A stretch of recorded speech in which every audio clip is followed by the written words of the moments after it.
Dan kita tergabung dengan jurnalis Transmedia Ari Bagus di Jayapura, Papua. Selamat siang, Ari. Meskipun memang hingga saat ini posisi Anda di Jayapura, jaraknya 1,5 jam dari Nabire yang merupakan pusat kekuatan gempa, tapi mungkin bisa Anda sampaikan kondisi terkini Nabire seperti apa? Apakah tadi sempat komunikasi yang putus kini sudah terhubung kembali atau seperti apa? Silakan laporan Anda.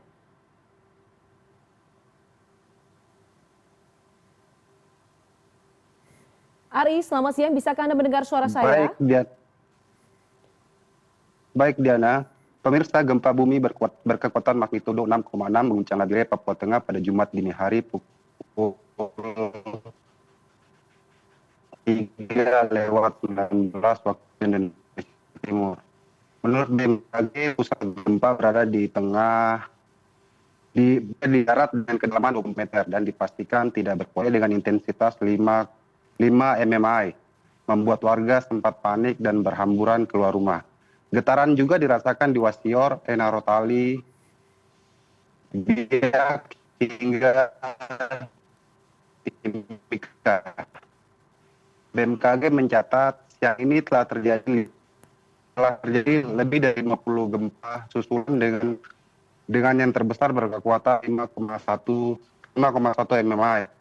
Sejumlah fasilitas umum mengalami antaranya plafon dan kaca di Bandara Dau Atururi Nabire runtuh, kemudian jembatan Sriwini tidak dapat dilalui serta beberapa rumah ibadah yang rusak.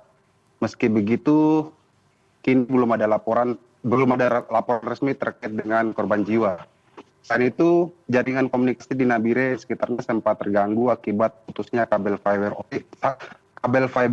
optik hingga warga diimbau untuk tetap. Terakhir, jaringan yang sempat terputus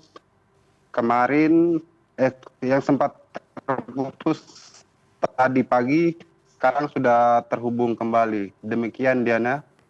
Oke, kalau tadi bicara soal jalur komunikasi ini sudah beroperasi kembali begitu ya. Tapi kalau bicara soal dampak, apakah Anda mengetahui informasi terkini soal mungkin adanya korban luka atau mungkin korban jiwa? Menurut informasi yang Anda ketahui, silakan Ari.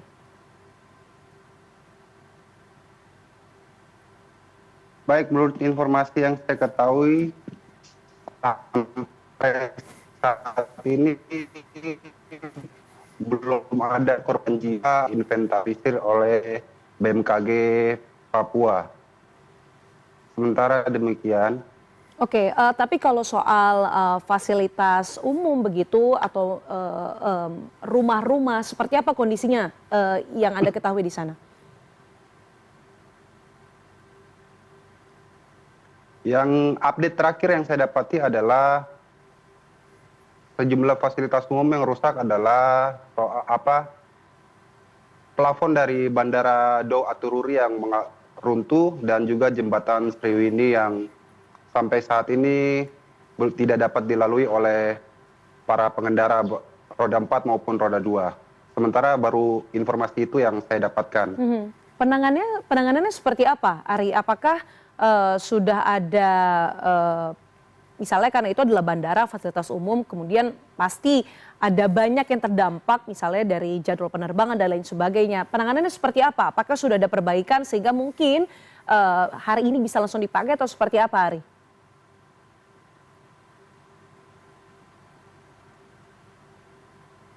Untuk Bandara Dau Atururi yang terjadi kerusakan akibat gempa ini, sementara aktivitas berjalan seperti biasa, walaupun sempat terjadi keterlambatan penerbangan, tapi masyarakat yang menggunakan fasilitas tersebut masih bisa menggunakan Bandara Dau Atururi untuk melakukan penerbangan baik keluar ataupun ke dalam kota Nabire itu sendiri.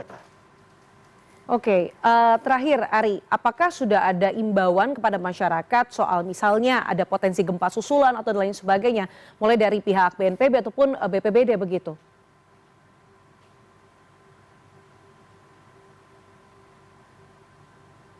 Imbauan sementara yang saya dapatkan dari BNPB adalah masyarakat untuk diimbau untuk segera mengungsi ke daerah yang terbilang cukup aman dan menjauhi daerah-daerah yang bisa berpotensi longsor ataupun daerah-daerah dekat tebing. Seperti itu, Dik. Baik, terima kasih atas informasi terkini dan informasi lengkap tadi dari laporan Anda, Ari Bagus, jurnalis Transmedia di Jayapura, Papua soal gempa Nabire.